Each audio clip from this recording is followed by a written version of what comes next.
Chicken rice வாங்கிட்டு வந்து omelette செஞ்சு வச்சுருக்கேம்மா வந்து சாப்பிடு. என்ன திடீர்னு இந்த வாசனை? இன்றைக்கி தான் உனக்கு டயர்டாக இருக்குன்னு சொன்னீங்களா, அதனால் கடைக்கு போய் வாங்கிட்டு வந்துட்டேன். சரிப்பா.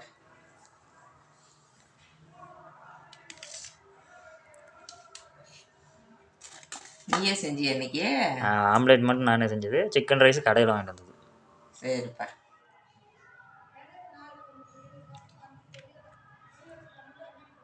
நல்லா இருக்காம்மா?